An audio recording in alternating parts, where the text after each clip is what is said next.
ಕರ್ನಾಟಕ ಕಾವಲು ಪಡೆ ವತಿಯಿಂದ ಇಂದು ಕಾರ್ಗಿಲ್ ವಿಜಯೋತ್ಸವದ ದಿನವನ್ನು ಗುಂಡ್ಲುಪೇಟೆ ಪಟ್ಟಣದ ರಾಷ್ಟ್ರೀಯ ಹೆದ್ದಾರಿಯಲ್ಲಿ ಜಯ ಘೋಷಣೆ ಕೂಗುವ ಮುಖಾಂತರ ಪಟ್ಟಣದ ಪುರಸಭೆಯ ಗಾಂಧಿ ಪ್ರತಿಮೆಯ ಮುಂಭಾಗ ಕಾರ್ಗಿಲ್ ದಿವಸ್ ಆಚರಿಸಲಾಯಿತು. ಈ ಕಾರ್ಯಕ್ರಮದ ಕುರಿತು ನಿವೃತ್ತ ಶಿಕ್ಷಕರಾದ ಮಾಸ್ಟರ್ ಮಲ್ಲಯ್ಯರವರು ಮಾತನಾಡಿ ವೀರ ಯೋಧ ಸೈನಿಕರ ಸಾಧನೆಯ ಬಗ್ಗೆ ಮಾಹಿತಿ ನೀಡಿದರು.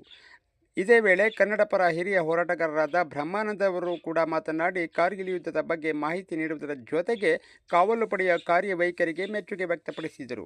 ಇದೇ ವೇಳೆ ಕಾವಲು ಪಡೆಯ ತಾಲೂಕು ಅಧ್ಯಕ್ಷರಾದ ಎ ಅಬ್ದುಲ್ ಮಾಲಿಕ್ ರವರು ಮಾತನಾಡಿ ಕಾರ್ಗಿಲ್ ಯುದ್ಧದಲ್ಲಿ ಹುತಾತ್ಮರಾದ ವೀರ ಯೋಧರಿಗೆ ನಮನ ಸಲ್ಲಿಸಿದರು. ಇದೇ ವೇಳೆ ಜಿಲ್ಲಾ ಕಾರ್ಯಾಧ್ಯಕ್ಷರಾದ ಅಬ್ದುಲ್ ರಶೀದ್, ತಾಲೂಕು ಗೌರವಾಧ್ಯಕ್ಷರಾದ ರಾಮೇಗೌಡ, ತಾಲೂಕು ಕಾರ್ಯದರ್ಶಿಗಳಾದ ಎಸ್ ಮುಬಾರಕ್, ಟೌನ್ ಅಧ್ಯಕ್ಷರಾದ ಸಾದಿಕ್ ಬಾಷಾ, ಕಿಲ್ಗೆರೆ ವಾಸು, ಟೌನ್ ಸಂಚಾಲಕರಾದ ಮಿಮಿಕ್ರಿ ರಾಜು, ಡ್ಯಾನ್ಸರ್ ಪವನ್ ಸೇರಿದಂತೆ ಇತರರು ಹಾಜರಿದ್ದರು.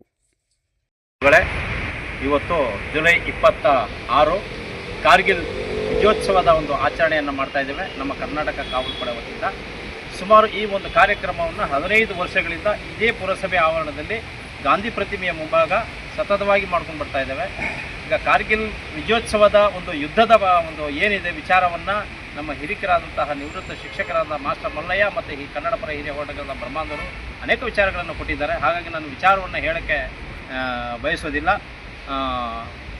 ಯೋಧರಿಗೆ ಗೌರವ ನಮನವನ್ನು ಸಲ್ಲಿಸ್ತಾ ಯೋಧರ ಕುಟುಂಬಗಳಿಗೆ ನಮ್ಮ ದೇಶಕ್ಕಾಗಿ ನಮ್ಮ ಕಾರ್ಗಿಲ್ ವಿಜಯೋತ್ಸವದಲ್ಲಿ ಹುತಾತ್ಮರಾದಂಥ ಯೋಧರ ಕುಟುಂಬಕ್ಕೆ ಆ ಭಗವಂತ ಧೈರ್ಯವನ್ನು ತುಂಬುವ ಶಕ್ತಿಯನ್ನು ನೀಡಲಿ.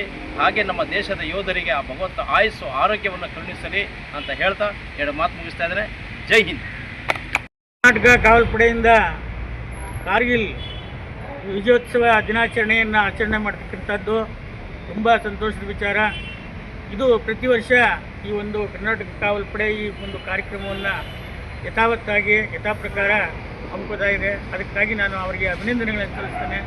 ಜೊತೆಗೆ ಈ ದಿನ ನಾವು ತುಂಬ ಖುಷಿ ಪಡ್ತಕ್ಕಂಥ ಸಂತೋಷ ಪಡ್ತಕ್ಕಂಥ ದಿನ ಕಾರ್ಗಿಲ್ ವಿಜಯೋತ್ಸವ. ಇವತ್ತು ನಮ್ಮ ಭಾರತ ಮತ್ತು ಪಾಕಿಸ್ತಾನ ನಡುವೆ ಕಾರ್ಗಿಲ್ ಯುದ್ಧ ಆಯಿತು. ಆ ಯುದ್ಧದಲ್ಲಿ ಇಂದು ವಿಜಯೋತ್ಸವ ಆಚರಣೆ ಮಾಡಿದ ದಿನ ನಮ್ಮ ಎಲ್ಲ ಗಡಿ ಯೋಧರು ನಮ್ಮ ದೇಶಕ್ಕೆ ಕಾರ್ಗಿಲ್ ಯುದ್ಧದಲ್ಲಿ ವಿಜಯೋತ್ಸವವನ್ನು ಮಾಡಿ ತಂದುಕೊಟ್ಟಿದ್ದಾರೆ. ಅವರ ಪ್ರಾಣವನ್ನು ಅಂಗನ್ನು ತೊರೆದು ನಾವು ನಮ್ಮ ದೇಶಕ್ಕೆ ಹೆಮ್ಮೆಯನ್ನು ತಂದಿದ್ದಾರೆ, ನಮ್ಮ ದೇಶಕ್ಕೆ ಗೆಲುವನ್ನು ತಂದಿದ್ದಾರೆ. ಹಾಗಾಗಿ ಅವರ ಅನೇಕ ಯೋಧರು ಈ ಒಂದು ಯುದ್ಧದಲ್ಲಿ ಮರಣ ಹೊಂದಿದ್ದಾರೆ. ಅವ್ರಿಗೆಲ್ಲ ನಾವು ಹುತಾತ್ಮರಿಗೆ ನಾವು ಒಂದು ವಂದನೆಗಳನ್ನು ಸಲ್ಲಿಸ್ತಾ ಅಭಿನಂದನೆಗಳನ್ನು ಸಲ್ಲಿಸ್ತಾ ಜೊತೆಗೆ ಅವರ ಹುತಾತ್ಮರಿಗೆ ಒಂದು ಗೌರವವನ್ನು ಸಲ್ಲಿಸ್ತಾ ಮತ್ತು ಇನ್ನೂ ಬದುಕಿರ್ತಕ್ಕಂಥ ಅನೇಕ ಯೋಧರಿಗೆ ನಾವು ಅವರಿಗೆ ವಿಜಯೋತ್ಸವ ಆಚರಣೆಯನ್ನು ನಮಸ್ಕಾರವನ್ನು ಮಾಡ್ತಾ ಅವ್ರಿಗೂ ಕೂಡ ಗೌರವವನ್ನು ಸಲ್ಲಿಸುತ್ತಾ ಈ ಒಂದು ಕಾರ್ಯಕ್ರಮದಲ್ಲಿ ನನಗೆ ಕರೆದು ಮಾತನಾಡಲಿಕ್ಕೆ ಅವಕಾಶ ಕೊಟ್ಟಂಥ ಪಡೆಯ ಎಲ್ಲ ಸದಸ್ಯರಿಗೆ, ಅಧ್ಯಕ್ಷರಿಗೆ ಮತ್ತು ಪದಾಧಿಕಾರಿಗಳಿಗೆ ಎಲ್ಲರಿಗೂ ವಂದನೆ ಸಲ್ಲಿಸ್ತಾ ಎರಡು ಮಾತನ್ನು ಮುಕ್ತಾಯ ಮಾಡ್ತೇನೆ. ಜೈ ಹಿಂದ್, ಜೈ ಕರ್ನಾಟಕ. ಇಲ್ಲಿ ಆಗಮಿಸಿರ್ತಕ್ಕಂಥ ಎಲ್ಲರಿಗೂ ವಂದಿಸ್ತಾ ನಾನು ಎರಡು ಮಾತಾಡೋದಕ್ಕೆ ಇಷ್ಟಪಡ್ತೀನಿ.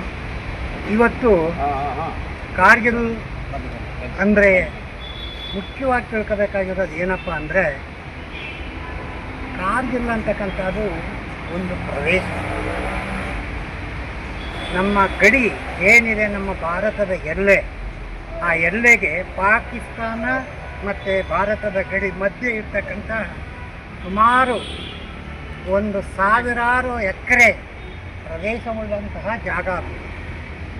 ಬಹಳ ಫಲವತ್ತತೆಯಿಂದ ಕೂಡಿರ್ತಕ್ಕಂತಹ ಮಹತ್ತರವಾದಂಥ ಜಾಗ. ಈಗಲೂ ನೀವೆಲ್ಲ ಕೇಳಿರ್ಬೋದು, ಕಾಬೂಲ್ ಸೇಬು ಮತ್ತು ಫಲವತ್ತಾದಂಥ ಫಲ ಮತ್ತು ಹಣ ಭರಿತವಾದಂತಹ ಸಂಪದ್ಭರಿತವಾದಂಥ ಜಾಗ ಅಂದರೆ ಆ ಪ್ರದೇಶ. ಅದನ್ನು ಮಾನ್ಯ ಪ್ರಧಾನಿಗಳಾದಂತಹ ನಮಗೆ ಸ್ವತಂತ್ರ 1947 ಸ್ವಾತಂತ್ರ್ಯ ಬಂತು. ಅದಕ್ಕೆ ಹಿಂದೆ ಇದಕ್ಕೂ ಸಹ ಪಾಕಿಸ್ತಾನದವರು ಸ್ವಲ್ಪ ಒತ್ತು ಕೊಟ್ಟಿದ್ರು. ಇದು ನಮಗೆ ಸೇರಬೇಕು, ಇದು ನಮ್ಮದು ಅಂತಕ್ಕಂತಹ ಒಂದು ಮನೋಭಾವನೆ ಅವರಲ್ಲಿದ್ದಾರೆ. ಆವಾಗ ಅದನ್ನು ಗಣನೆಗೆ ತಗೊಳ್ಳಿಲ್ಲ. ಜವಾಹರ್ಲಾಲ್ ನೆಹರೂರವರು ಪ್ರಧಾನಮಂತ್ರಿಗಳಾದಾಗ ತಗೊಳ್ಳಿಲ್ಲ. ತಗೊಂಡಿದ್ರೆ ಅದು ನಮಗೆ ಆಗ್ತಿತ್ತು.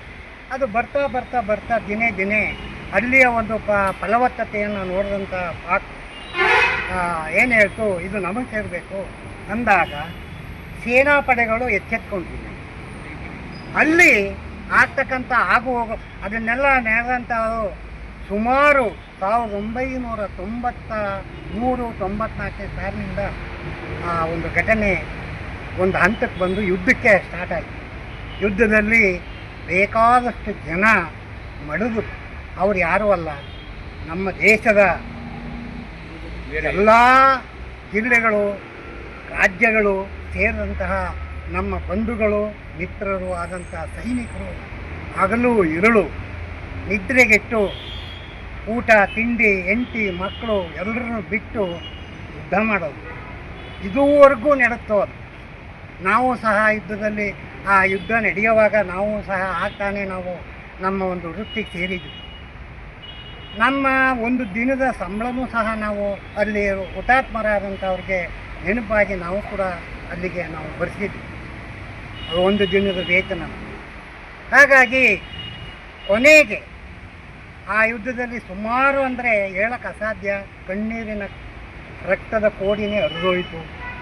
ಎಷ್ಟೋ ಮಂದಿ ಬಂದು ಬಳಗ ಕಳ್ಕೊಂಡ್ರು, ಹೆಂಡತಿ ಮಕ್ಕಳು ಕಳ್ಕೊಂಡ್ರು. ಆದರೂ ಕೂಡ ಇವತ್ತಿನ ದಿನ ಅವ್ರನ್ನ ನೆನೆಸ್ತಾ ಆ ಒಂದು ಅವ್ರಿಗೆಲ್ರಿಗೂ ಭಗವಂತ ಆಯುಸ್ ಆರೋಗ್ಯ ಅವರ ಮನೆತನ ಕುಟುಂಬದವ್ರಿಗೆ ಕೊಡಲಿ ಅಂತ ಹೇಳ್ತಾ, ಮತ್ತೆ ಅದು 1997ರಲ್ಲಿ ಅಧಿಕೃತವಾಗಿ ನಮ್ಮಂತೆ ಆಯಿತು ಆ ಜಾಗ. ಹಾಗಾಗಿ ಇವತ್ತು ಅದು ನಮಗೆ ಸೇರ್ಪಡೆಯಾಗಿದೆ. ಪಾಕಿಸ್ತಾನದವ್ರು ಬಿಟ್ಬಿಟ್ಟಿದ್ದಾರೆ, ಈಗ ಅದು ನಮ್ಮದು ಅಂತ ಆಗಿದೆ. ಅಷ್ಟು ದೊಡ್ಡ ವಿಶಾಲವಾದಂಥ ಪ್ರದೇಶ ಅದು. ಅದಕ್ಕಾಗಿ ಮಡಗರು ಇವತ್ತು ಅದನ್ನು ನಾವು ಬರೀ ಬಾವುಟ ಹಾಕದೇ ಅಲ್ಲ, ಆ ಹುತಾತ್ಮರಾದಂತಹ ನಮ್ಮ ಬಂಧುಗಳು ಅವರನ್ನು ಸ್ಮರಣೆ ಮಾಡ್ತಾ ಭಗವಂತ ಅವರ ಕುಟುಂಬದ ವರ್ಗದವ್ರಿಗೆಲ್ಲ ಆಯುಸ್ಸು ಆರೋಗ್ಯನ ಕೊಟ್ಟು ಕಾಪಾಡಲಿ ಭಗವಂತ. ಈ ಸಂದರ್ಭದಲ್ಲಿ ಮಾತಾಡೋಕ್ಕೆ ಅವಕಾಶ ಮಾಡಿಕೊಟ್ಟಂತ ಎಲ್ರಿಗೂ ಹೊಂದಿಸ್ತಾ ನಾನು ಮಾತು ಜೈ ಹಿಂದ್.